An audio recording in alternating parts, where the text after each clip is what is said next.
Hello, my name is Bill Sherr. I'll be wearing the blue singlet today, so you can remember when you're watching the video, Bill will be wearing blue. I'd like to begin by discussing my philosophies and the things that I believe in the sport of wrestling. Everything that I do, everything that I believe in, I've learned from people I consider to be my mentors or heroes in the sport. The person that's probably had the most influence upon my career has been a guy by the name of Stan Desitt. Stan was an Olympic champion in 1976. He was an Olympic medalist in 1976, and he was a world champion in 1977, and Stan was also our first national freestyle coach in the early 80s. Stan taught me the importance of strategic wrestling, the ability to look at an opponent and measure his style and his strategy, and then to be able to adapt your wrestling so that you could be successful against that opponent. If you're going to be able to do that, you cannot be limited in your techniques to just attacking the lower body or the upper body or the certain tiles which you use. You must be able to wrestle from a variety of different positions. And Stan taught me different techniques and moves from a variety of different positions so that when I would look at an opponent, I could match my techniques and things that I wanted to do to be successful against that particular opponent. The next person that has had great influence upon my career has been a guy by the name of Dave Schultz. Dave, of course, was an Olympic champion in 1984 and was also a world champion in 1983 and probably the greatest technical wrestler this country has produced. Dave has a childlike attitude about the sport of wrestling in that he always wants to learn and pick up new things, new techniques, new ideas. And he learns from anyone that he meets and comes across. And he's forever changing his techniques and learning new things so that he's always one step ahead of his opponent.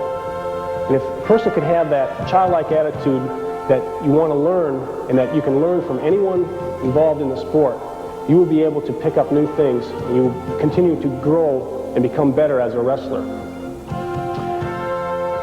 Some other people that have had influence on my career, the Peterson brothers and Dan Gable, all Olympic champions in 1972, taught me the value of being physically superior in conditioning to your opponents and being able to wear your opponents down and break them mentally with your physical conditioning. And last, the person that I learned a great deal from was Joseph Scalzo Sr., the late Joe Scalzo Sr., who was a wrestling enthusiast from the Toledo area and hosted the World Cup tournament for many, many years. When I was a very young wrestler, Joe told me to watch the great wrestlers, watch people like Lee Kemp, look at their matches. A perfect match in which Lee Kemp was able to wrestle many times is where your opponent does not score against you. And Lee would wrestle and win 1-0, 2-0, 3-0, and he'd never have his opponents come close to scoring against him. And the way he would do that was always maintaining his position on the mat. No matter what he did, whether he was attacking or in a defensive stance, he was always in position so that his opponent never had an opportunity to even come close to scoring on him. And the first thing that I'd like to cover today, and I'd like to stress throughout the video, is the importance of always maintaining proper position with your body and the balance of your body and the positioning of your arms, your legs, and your muscle structure so that when you wrestle, you'll never be in a position where you're vulnerable to an attack from your opponent. If you can do that, keep your opponent from scoring, then you're going to be very successful. Maintaining position is a matter of intensity. And if you can do it when you're practicing, you can do it in a match. And it's a matter of being intense enough to never allow yourself to get out of position. What is this proper position? Okay, wrestling in your stance, of course you need to be comfortable. You want your feet about shoulder width apart so you're in a good balanced position. I wrestle from a staggered stance. The reason I wrestle from a staggered stance, staggered meaning I have one foot placed in front of the other one, is because it eliminates one area for my opponent to attack. If this foot is back, there's no way that I'm going to let my opponent attack this leg because it's too far away from him. So now I can concentrate on defending one leg. The other thing this allows me to do is it allows me to attack my opponent because I am in this staggered stance position. This leg is now closer to my opponent and it allows me to penetrate into my takedowns, my shots quicker. All right, I bend the knees slightly, but I don't bend my knees as much as most American wrestlers probably bend their knees. I think if you bend your knees too far, you get down and you get too low and you get stuck in a position where you can't move. And it's easier for your opponent to attack you. What I like to do is bend at the hips. I don't try not to bend my back, but I bend over at the hips. This gets my upper body out in front of my legs and makes my opponent have to penetrate farther to attack my legs, and he also has to penetrate through my upper body positioning. Now, when you get into this type of a stance, you're going to be more vulnerable to being snapped down. So you must work on the strength in your lower back. You must work on your head positioning and your neck positioning to prevent yourself from being snapped down. I don't round my shoulders here, and I do not round my back. I try to force my stomach out and keep my lower back tight. At the same time I do that, I keep my shoulders tucked up around my neck. This keeps my neck stronger and in a stronger position. Your head should be up, shoulders tucked around your neck. Here, the lower back tight. Okay, leg is out, I'm in a staggered stance position, I'm ready to wrestle. Now, for my opponent to snap me down, it makes it very difficult because my body's in the line here. Start at the head and go down to the hips. It's a straight line. The neck is tight and the lower back is tight. I'd like to bring in the lesser of the Sherr twins now, Jim, and demonstrate how this technique works. When you're in your stance, maintaining this position, I demonstrated the importance of having one leg in front of the other. This allows me to attack my opponent easier. If I'm going to shoot my single leg, notice how close I am right here. To step and attack the single. Or the high crotch, I can step right between. The other thing this does, it allows me to protect my leg. Now it's tough for Jim to attack here. Because again, I have the one arm down and the one arm up. The high hand, low hand, and this is protecting my leg. Jim attempts to shoot, I can block and keep him from scoring on that leg. The high hand, the importance of the high hand here is it enables me to control my opponent. If I want to tie up, I can take my ties here, and now I'm not out of position when I reach to tie. If I would reach with the low hand first and attempt to tie up, I open myself up to attack. So I never try to reach with the low hand. I always reach with the high hand to position myself for tie-ups. Keeping your lower back tight and your neck tight prevents you from being snapped down. If Jim tries to snap me down here, I move into him, make head contact, and keep my neck. Getting the head contact and moving into him forces him to try to pull me through his body to snap me down, which is impossible. If, when he attempts to snap, I move back and pull my head up, then I begin to get myself out of position. Rather, I want to keep myself tight and move into my opponent, making head contact so that I'm always in position. This also forces him to look bad in the eyes of the official. And last, when I move, I always want to maintain this position. You notice I'm moving forward or back or to the side. I'm always still in my good stance position. If I shoot an attack,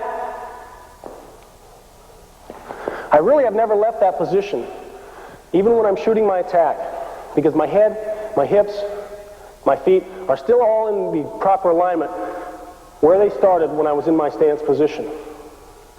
If you remember that throughout the techniques we show today, always to maintain that proper position, you're going to get scored on less, and it's going to be easier for you to score on your opponent. There are a few drills I would like to cover that will help you maintain proper stance position and help you be able to counter your opponent when he attacks. The first thing, when I counter my opponent and sprawl, I don't throw my hips back and lose complete control of where I'm at on the mat. I don't sprawl like this. Because I feel when you do that, you're losing control and positioning. What I like to do instead is work a sprawl drill where I'm using my arms and legs to counter my opponent. If I'm worried about a shot on this side, I'll step back, lower my hips so that I get hip pressure and weight on my opponent, and I'll extend an arm down so I block my opponent from scoring on me. Here. Or if it's the other side, it would be here. Or if it were a high crotch to this side instead of a single leg, it would be this arm and this leg here. This arm and this leg here. So there's 4 different things I can do. Single leg to this side, it's here. High crotch to this side, here. Single leg to this side, here. And high crotch to this side is here. And I'd like to use my brother Jim to show how I work this drill. Find an opponent that you can stop. You know you can stop. And Jim is such an opponent for me. All right. When I'm doing this drill, I'll have Jim start out by shooting a single leg. I'll block and move the leg back. Now I'll cover, get ready to attack with a front headlock or a body lock. Then I'll say, go ahead and shoot a high crotch on this side. I'll block and move back. Now I'm covered, okay? High crotch on the other side. It's the same thing here and back. Single leg on the other side. There's a match against a Soviet wrestler in Phoenix, Arizona. He's going to attempt to shoot a single leg. I block with the arm, drop my hip down, extend my leg back away from him, stopping his forward motion to my leg. Now I square up to the middle, freeze my opponent, and keep him from scoring on his shot. The other thing I'll do is I'll work on letting him try to snap me down, and I'll work on maintaining my position. He can push me or pull me. And I always maintain that position, get head contact, and control his arms. Finally, another drill, the last thing that I do to maintain this stance position, is we'll just wrestle at maybe 75% or 80% capacity, and we'll try to move each other out of position. And we won't really try to attack until we actually move someone out of position. So I'll be wrestling and drilling, and we're going about 75%, and the only time we'll attack is if we're able to get our opponent out of position. And this forces you to stay in position longer. When you're in practice, I want you to concentrate on maintaining your position, and that takes an intensity throughout the practice. I mean, the first day you might only be able to stay in your good stance for 20 or 30 seconds. The second day maybe it'll be a minute. Eventually you should be able to maintain that stance position for a 30 or 40 minute wrestling practice, even when you're tired. The longer you can do it in practice, the longer you're going to be able to do it in a match. My penetration step. I don't take a drop step, rather I just bend at the knees and lower my elevation before I start the penetration. I feel that if you take a drop step, you're tipping your opponent off to your attack too quickly. So if you're just able to drop and then shoot, you can score from any position on the mat. Lower the elevation by bending the knees. And when you do this, maintain that position. Keep your head position and hip position in alignment. Don't bend over here, but drop by bending the knees here. Okay? Once you've dropped, now your spring is coiled. You're ready to attack. You have power. Push off the side of your foot. I want the whole area here of the shoe on the mat so that you're pushing and you're able to drive off more area than just off your toe. Lower the elevation. Get that foot on the mat. Step the lead leg out as far as you can and drive. Notice how the chest stays over the knee. I'm driving, the knee hits the mat, and I step the back leg up, and I'm in position. We'll work on this penetration step in a way that you probably don't work on your penetration step now. Traditionally, you may have been taught to drill a penetration step here, where you step and slide across the mat and continually pick your feet up. When you work on this penetration step, I want you to concentrate on the power and snap of this drive, and I want you to set yourself up to do it each time. So you're going to lower your elevation, step to the knee, drive, pop up, and you're in your penetration step. Now you get back in your stance, and you do it again. I want you to pay particular attention to how I pick this back leg up. I'm lowering my stance, I step out, I drive to the knee, and I'm picking this back leg up and snapping it forward. I don't drag that toe on the mat. That's like an anchor back there if you drag it. I want you to pick it up and snap it forward. So here's what that shot will look like from start to finish. Lower the elevation, step, drive, pop up. You want to quickly snap into it. Let's concentrate on the body and hand positioning on this high crotch takedown. The penetration step I've just shown you is for an open high crotch where you're not tied up with your opponent. Your hand position, I want you to shoot your hands into the leg, straight to the leg. So you're going to lower your elevation, and as you step and drive, your hands are going to pop to the leg here. Step up with the back leg and you're in position. This hand should be shooting into the crotch, and as you lower your elevation, you might want to turn your body slightly to get this arm penetrated farther into the leg here. Lower your elevation, step. If you notice, this arm here traps this leg right at the knee joint here. The other arm comes over and holds here. You're just kind of crossing your arms in this manner. The back leg is stepped up, and now I want you to notice the body position here. Notice how my head is up, I'm looking towards the ceiling. My shoulder is directly underneath my opponent. I'm at an angle so I can drive here.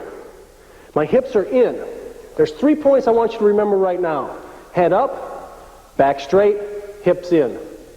If your opponent puts weight on you, here, go ahead and just put all your weight on me. Your body structure is holding your opponent's weight.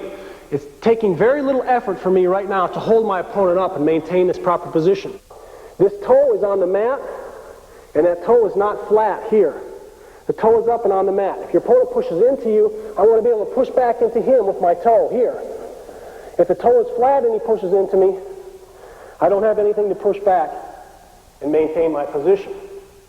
This toe also has to be able to slide and spin and you have to be able to spin with your knee so that you can maintain position when your opponent tries to move. The first thing that he's going to try to do is to step away from you to take away your angle. And when he does that, you just have to pivot on your knee and slide this toe so that you maintain proper position. He's going to spin. There. Notice how I'm sliding the toe this way and rotating on my knee to maintain that position.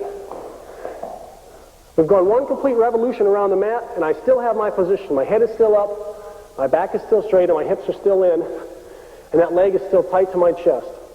I'm here. I'm going to pull this up, use my head to push his weight off me, step here, use this leg for power. Now, as I step across, I want you to notice that I'm stepping straight sideways in a line.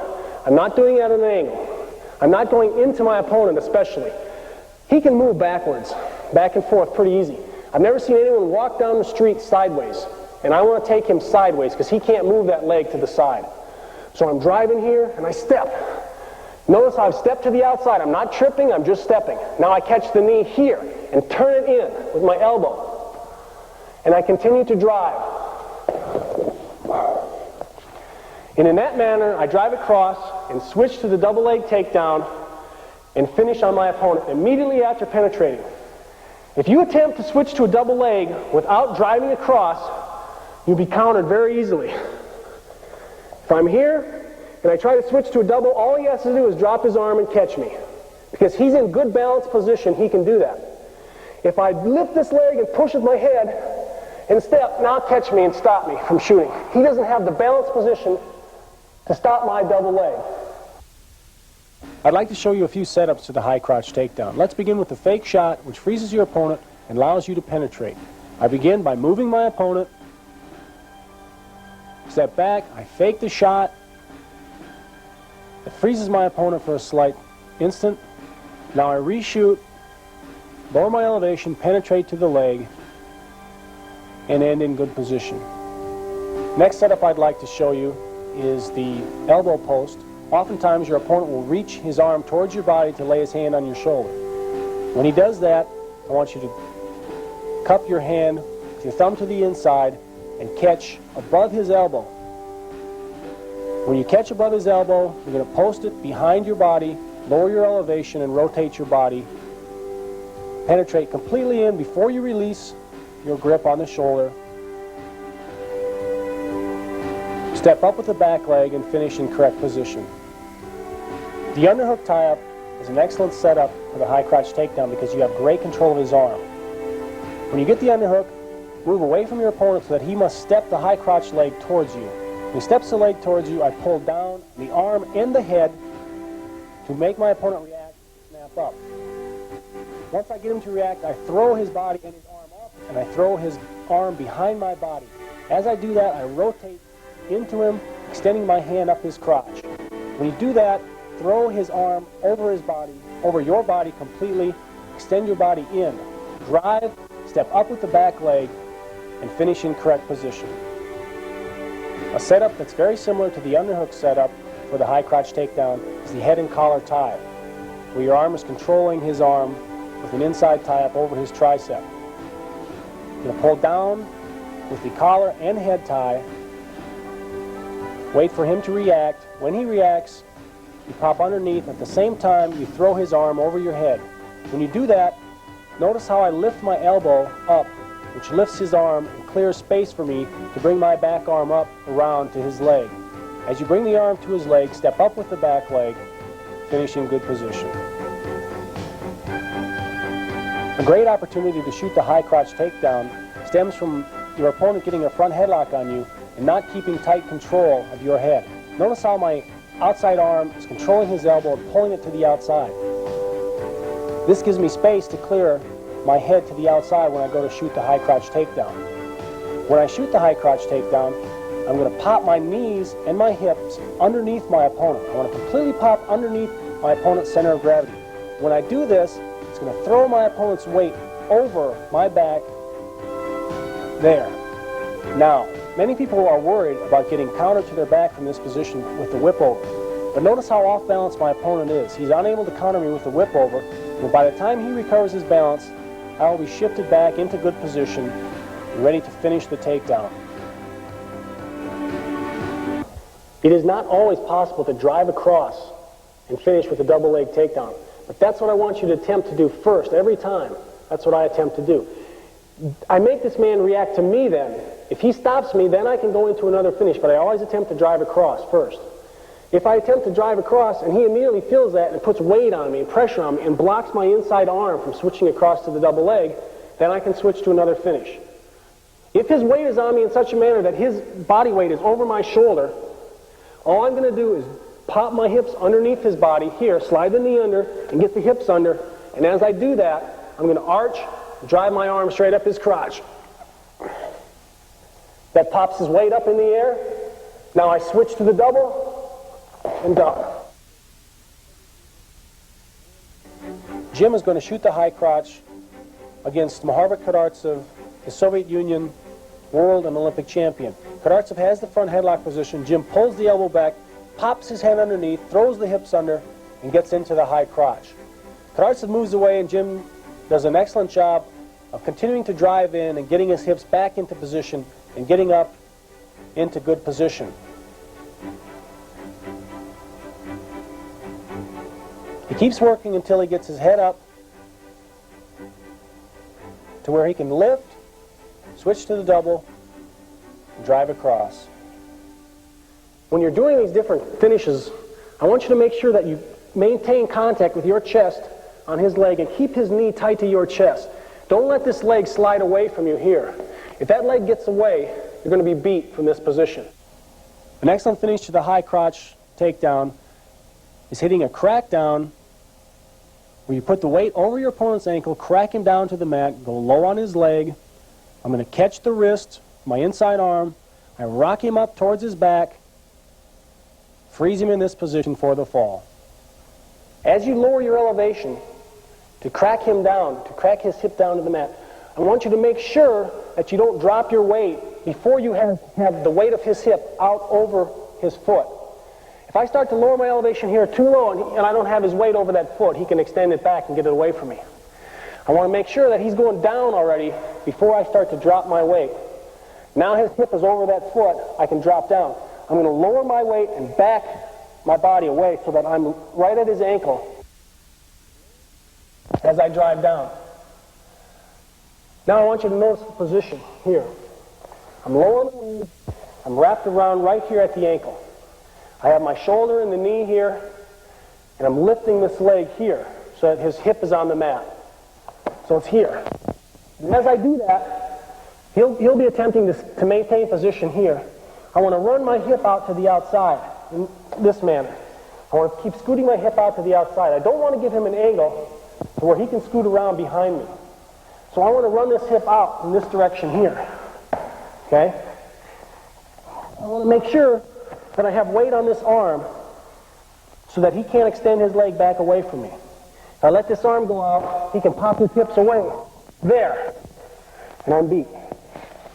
So I pop down here. Now, he's going to be attempting to maintain position here by wrapping around my waist.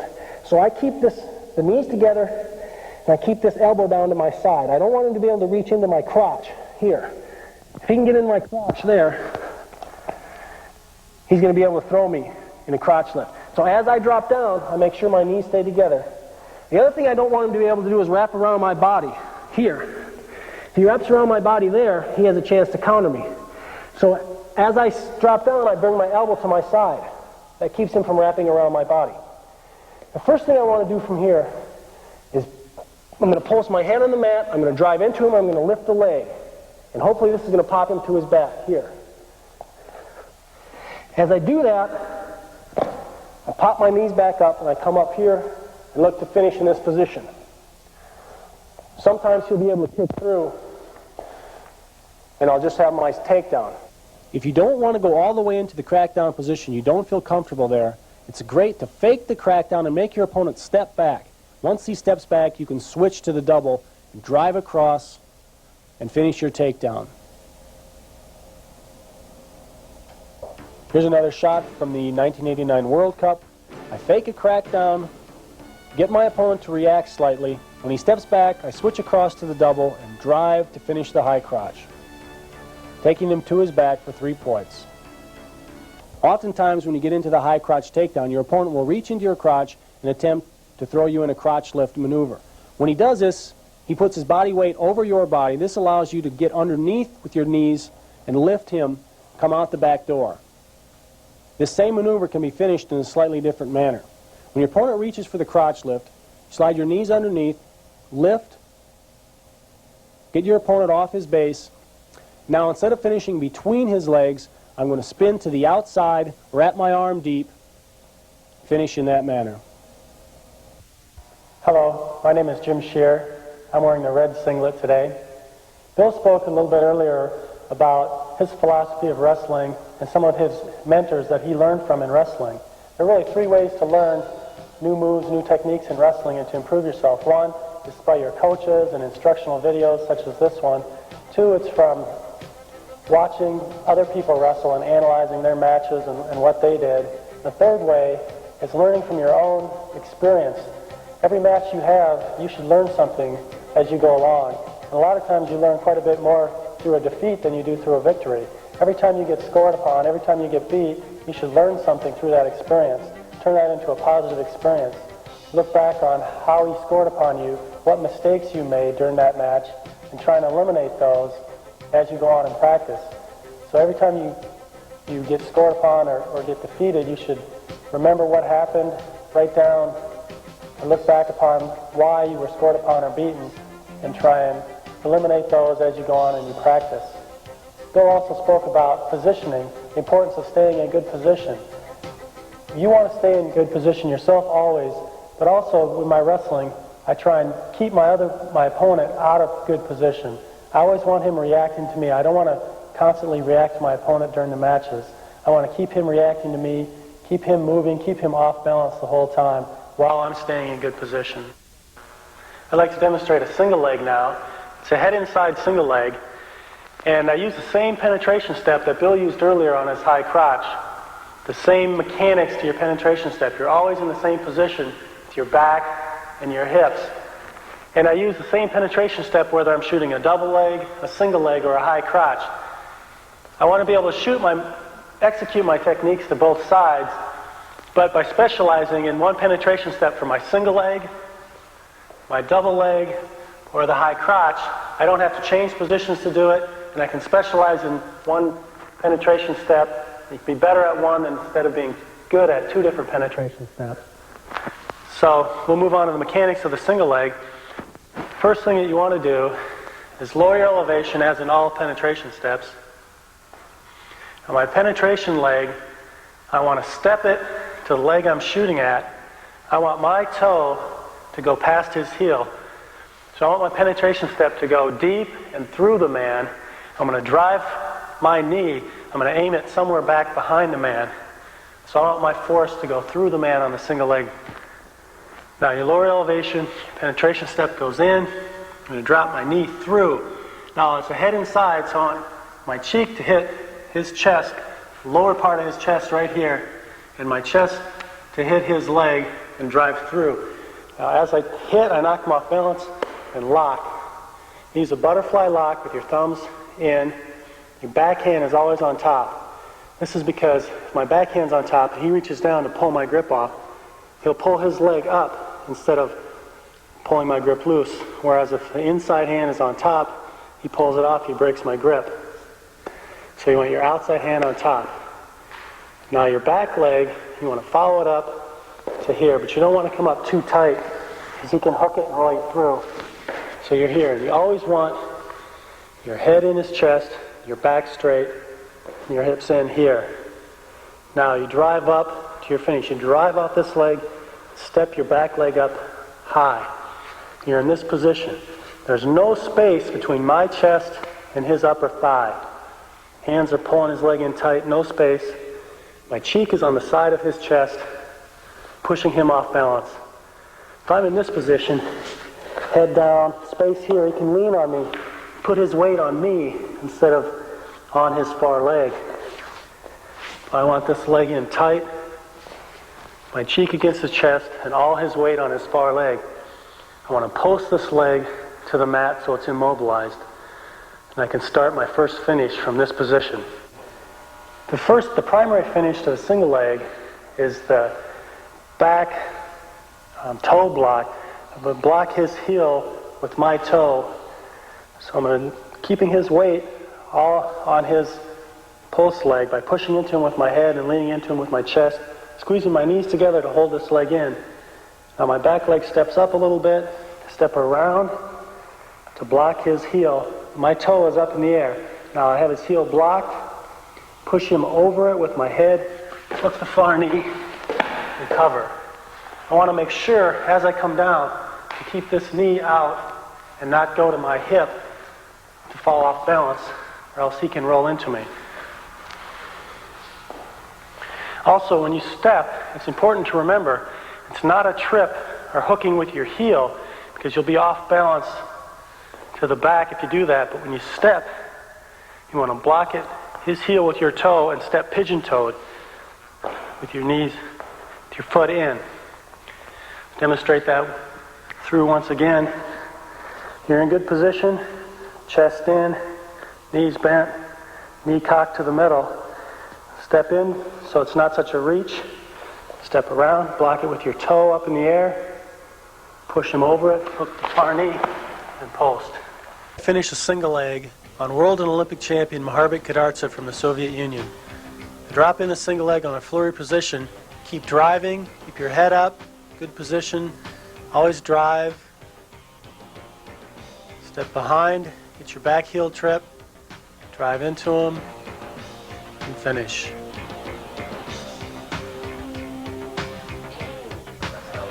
One of my favorite setups to the single leg is to incorporate a fake single and a snap down. You fake your single, he pulls his leg back, you try and hit your snap down. If you can, snap him down, but if he reacts by posting your leg that you're shooting the single toward, let his head pop up, lower your elevation, penetrate for your single. Another setup for the single leg is to fake your high crotch and shift off to the single leg. So you fake the high crotch, he reacts by pulling that leg back. Then he thinks you're shooting a high crotch, drive to your single leg, and finish. A good setup for the single leg is to control an outside tie, push into your opponent. When he pushes back into you, you pull that arm down and step away from the leg you're shooting towards. Now, that leg will come forward toward you, lower your elevation, drive to your single, and finish.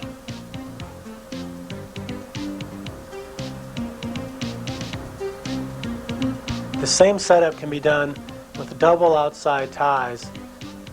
Hook both hands outside, push into your opponent. When he pushes his weight back into you, snap down on both arms, posting his leg that you're shooting towards. Lower your elevation, drive to that thigh, head up, come up to your finished position. Another excellent way to get into your single leg position is to do it from an underhook. You take your elbow and you lift the arm to give you space to drop down to your single. At the same time you're lifting, your inside arm is hooking his knee, step behind, and drop into your single leg position. Now you're in your basic finish position. Another setup for the single leg is to take a 2-on-1, and your opponent leaves his leg close to you. You drop your shoulder below his shoulder, drive into him and pick the single leg up.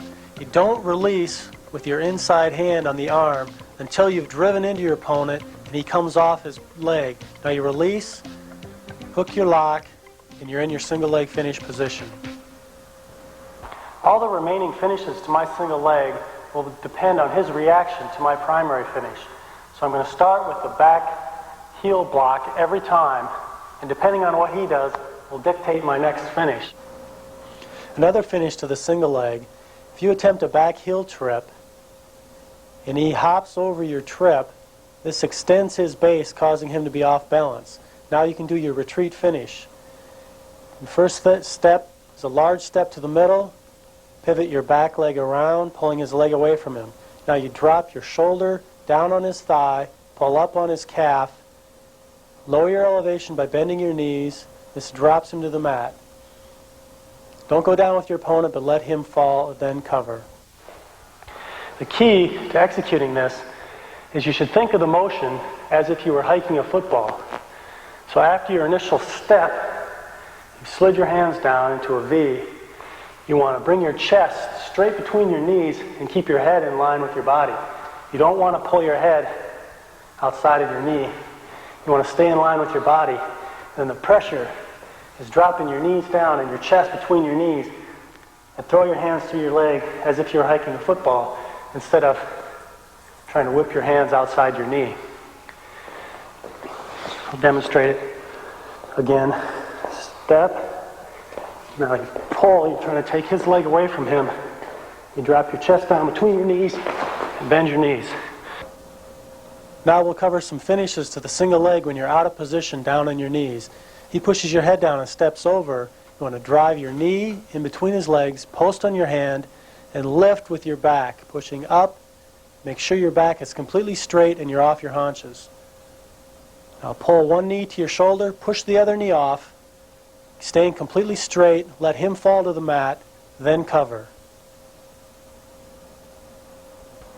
What you don't want to do on this finish is follow him down to the mat as you push his knee off your head. If you follow him down to the mat, you'll end up getting caught on your side in bad position. When I'm wrestling, I always like to find out if my opponent is in a good position and in a good stance by attempting to snap him down first before I attempt to shoot on him. If you can snap someone down and score the easy points, you often put yourself in less danger than trying to penetrate underneath somebody. So I always attempt to snap him down first. And if I can't snap him down, well then I figure that he's up too high and I must be able to penetrate underneath him. Just the first basic snap down we'll do from a collar and a head tie-up. I'm going to hold the shoulder here, the tricep here. I have the inside position. I have my arm over his tricep. His arm will wrap over my elbow here. Now I have the head. I have my collar, my forearm on his collar here, and the hand wrapped around his neck. Okay? I'm pushing the elbow in to the inside so that he can't penetrate and shoot on me. If I reach up and over his head, he'll be able to shoot, penetrate. So I want to tie up here to the inside so I'm blocking his body. Here. Now what I'm going to do is put a lot of pressure and a lot of weight on him. I'm going to push into him. Here. Driving. Putting pressure on him. When I feel him push back into me, I'm going to go ahead and snap him down to the mat. And I do that not by jumping my weight back off him like you see a lot of people try to jump back and snap, but I do that by putting pressure and weight on my opponent. I do that in the direction where he does not have balanced position with his feet. So as I push into him, I feel him lean and push back into me, and I watch his feet position.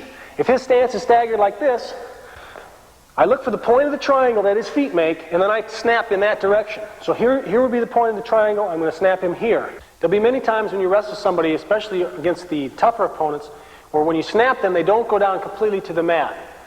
But you will be able to get their head underneath your body position. And if you can get your head underneath your body, you're going to be able to continue the motion and take them to the mat. If I snap him and I can't pull him all the way to the mat, he stops here, I'm going to get my weight on top of his head here. Now I don't want to let his head slip out to the side, because if his head slips out to the side, he's going to be able to shoot and penetrate on me. So I pull it in with this elbow. If you look to the other side, I'm in nearly a front headlock position, but the elbow is into my side, and I keep his head underneath my stomach and chest. And at the same time I do this, I'm arching my stomach into him. Okay? Here. Now, he's going to be in a good position. It's going to be very difficult for me to circle and pull him to the mat, because he has his weight underneath him. So what I like to do first is push into him, make sure that I can get my grip square, Make sure I have his chin here. Make sure this other hand is catching here. Okay? If his arm is back, I push into him until I can maintain this position. Now I'm going to circle. I'm going to swing my weight away from him in a circular motion and snap at once down to my knees and pull him to the mat. Once I snap him to the mat, I'll cover that position. Here's an example of a snap down against Sabiev, a wrestler from the Soviet Union. I'm going to move him in a circular motion. To get him off balance, I'm going to step back and take all my weight, drop it down to my knees and put it onto him. Now I jerk my arms down and snap, actually get his head to bounce off the mat a little bit here. Switch to the butt drag, come around behind for the takedown. I think this should be your primary finish that you attempt to do from this position. If that doesn't work, then you can go into your front headlock or your variety of different body lock positions. But I'd like to see you attempt to try this butt drag first. If I'm in this position and my opponent is up on his arms, I'm going to move back and snap him down again so that I get his elbow to the mat. Once I have that elbow to the mat, I'm going to reach here, right up the crotch, and pull hard. I want to pull up, not to the side, so that my opponent's weight is on his head. I want to pull up as hard as I can to get my weight on my opponent's head. And I pull up as hard as I can here. Now, when I come out to the side, my opponent doesn't have the ability to lift his arm and head up to trap me and stop me from going around behind him here. I'm going to reach and catch in his underarm with this arm. As I do that, my elbow is pressing against the back of his neck and his head, keeping his head down, and I reach and catch the underarm here. Now I pretend like I'm hanging out from a flagpole. I keep my legs out away from me, on my tiptoes, and I move around behind my opponent. I don't try to jump and move around behind because that lets the weight off my opponent and he can reach his arm up and catch me. I move very slowly on my tiptoes, like I'm on a flagpole. And once I get to the side, I drive and try to break my opponent off his base position. Here's an example of taking advantage of a bad shot by your opponent. Stop his motion, come to the front headlock, circle him down to his elbows, switch to the butt drag, move around behind for the takedown. You can also hit this snap down from an underhook position. You control the underhook on one side and your other hand controls the head. Move him in a circular motion, bring him to the mat, and then reach over his head, controlling him in the front headlock position. When I'm wrestling, I like to do a lot of techniques from the underhook position, because when I'm in an underhook position, if I'm executing a move properly, I feel like I'm in a good attacking position, but it's also a good defensive position because he cannot attack me from here unless he gets head position on the inside. So when I'm in the underhook, I want to have head position. When I do the underhook, I want to have my elbow lifted high, my hand on top of the shoulder, controlling his arm and this side of his body, and have head position. This next technique is an inside trip from an over-under position. I want to pull the man in a circle, getting him to step the leg I want to sweep. Now I step in, sweep around. Notice how my head comes across with my foot. Now you chop on his thigh. At the same time you drive your hips in. Lower your hips and drive through the man. You finish, you want to make sure you're square and post both hands on the mat. The position that this move works best from is when he's on his heels and he's fairly straight up and down, pulling back a little bit. So to set this move up, I pull him in a half circle with my underhook, my opposite hand hooked on his tricep. And you always sweep with the leg opposite of your underhook. So you pull in a half circle. I want his feet wide and his weight on his heels, his hips up. So if I pull him toward me in a half circle, that creates that position. Penetration step goes in, back step comes up, and I sweep out behind his calf, head shifts across, chop on the thigh, lower your elevation, drive straight through the man, post on either side, lift your heel up. Now, it's very important when you're doing this move that your nose always follows your toes across when you're doing the move. You never want to have your foot out in front of your head, because as soon as your foot's in front of your head, you're off balance backwards. So you always want to maintain this position with your head, your toe, and your hips here. And as your foot goes across, pretend there's a steel rod between your big toe and your nose. Your head has to follow your foot through. So as you do the move, your head follows your foot exactly across. Penetrate in, step through, your head comes across. Now you want to chop on his thigh that you're sweeping so he can't step off. If you just went like this and drove in, he can step off and around. But by chopping here, it holds his leg in. So you chop, drive your hips straight in, close on either side. When you execute this foot sweep, inside sweep, one of the points that will help you is not to be ear to ear here in your underhook tie-up, because you want to have enough room to slide your head across. You're taking your head from a point up here, and you want it to end up point down here on his hip. So you slide it across and down, you want to have space. But you also want to have space as you go into the man to have force to knock him over. Pull here, drive through. Now, if he is able to step off of your block leg, what you want to do, he steps off, you want to hook, just keep it hooked, and change your motion, and just keep driving, hook the far leg, and end up in a double leg position. Here I'm able to do an inside trip against Melvin Douglas, the move that wins the 1988 Olympic trials for me. The penetration steps in, sweep around behind, head comes across, chop on the thigh. Now he steps off the inside trip, so you have to drive and finish with a double leg. Catch the far knee and drive across. Another position from which you can execute an inside trip is double underhooks. Hook your double underhooks, circle the man toward you, pull him down, step your sweep in, drive through, chop on the thigh, drive forward, post your hands squarely. I also like to do the inside trip from a front headlock position. Circle the leg toward you again, drive his chin to his knee to post that foot, sweep behind, drive him down. When you feel his balance break, let his head pop out, then cover squarely again. Another move I like to do from the over-underhook position is a foot sweep. From the over-underhook position, push into your opponent until you feel him push back into you. When his weight is leaning into you, pop your hips in, block the far leg, twist, pulling his body across, keeping your hips popped in, follow him down to the mat, cover for the fall. There are two little tricks I do that help me with this move. One is you hook the lat back here so you can pull, twist him through. On the other side, when I have the overhook here, I'm catching his forearm with my bicep, and I'm pushing his elbow with my forearm, or holding it here with my hand so I can push this side through. Pull this side and push so you can twist his upper body and pull it across your block with your foot sweep.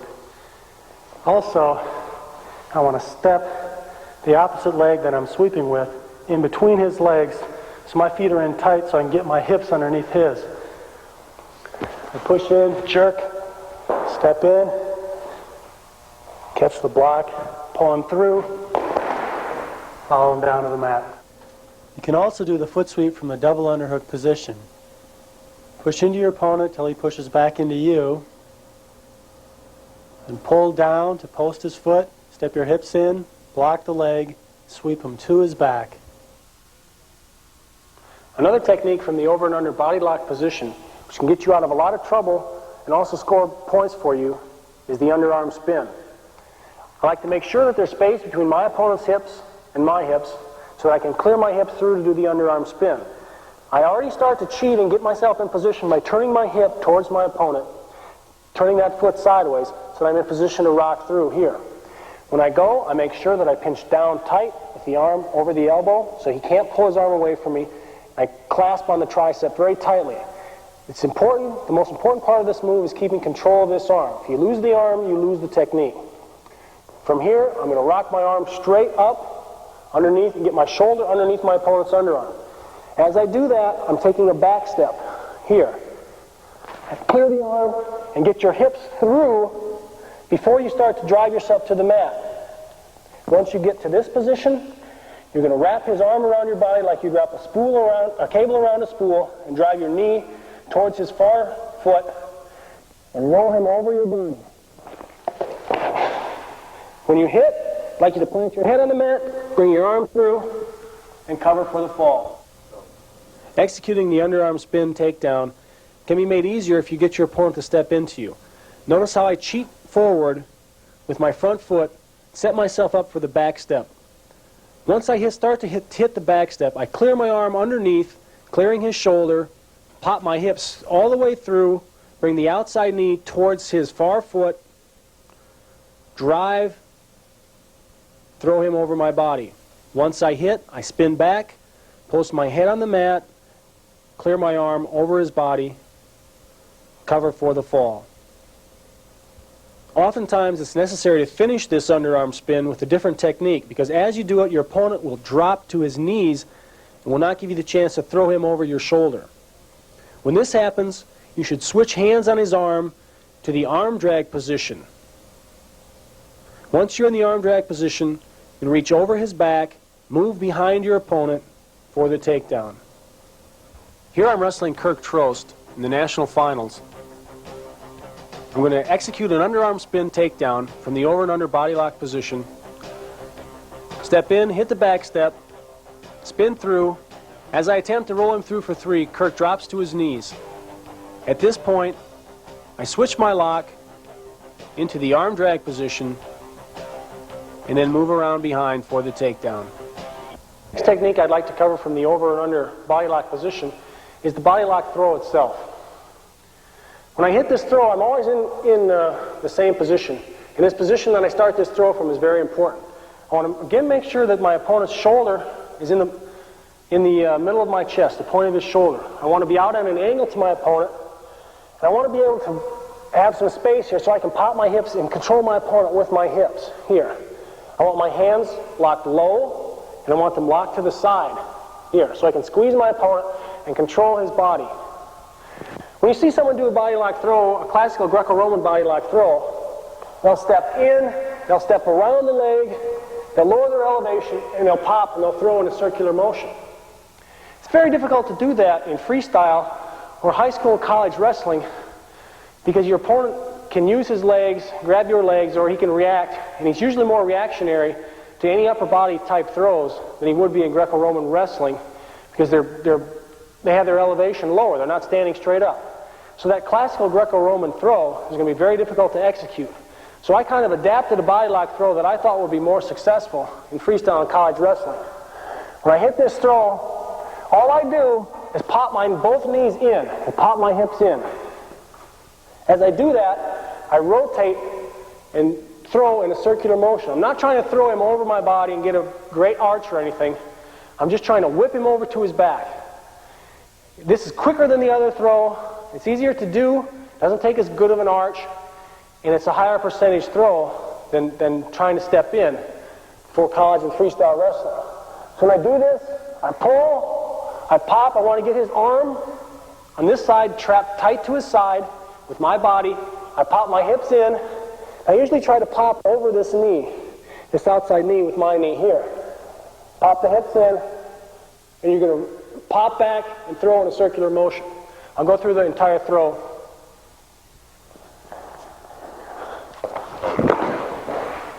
You end up perpendicular out to the side of your opponent. You won't get the spectacular high arch, but it's a much higher percentage throw for college, I believe, for college and freestyle wrestling. Here's a technique from the 1989 World Cup. My brother Jim is going to execute the step around body lock against Kim Tae-woo, the Korean Olympic bronze medalist. Jim steps around, blocks the leg. He's going to turn his knee in, drive through his opponent, pop the hips in, drive him to his back for 3 points. Even if you get trapped and he's able to counter you somewhat on the throw, you can still end up coming out to the side for your 1-point takedown. So as I start to throw, Jim feels that I'm going to throw, pops his weight off to the side or pop his hips down. Here I can still come through and score. So I start to throw, he pops out, I throw his shoulder and come out behind for the 1 point. Here's an example of the body lock throw against 1980 Olympic champion Sanazar Oganishin from the Soviet Union. Notice my position. I'm at an angle to my opponent. I'm locked to the far side. My hands are locked low around his waist. Instead of stepping in the classical Greco-Roman style, I'm just going to pop my hips in and twist. As I do this, I'm going to try to arch him to his back. If I'm unsuccessful at getting him to his back, I can pop my hips out to the outside and swing up for a 1 point takedown.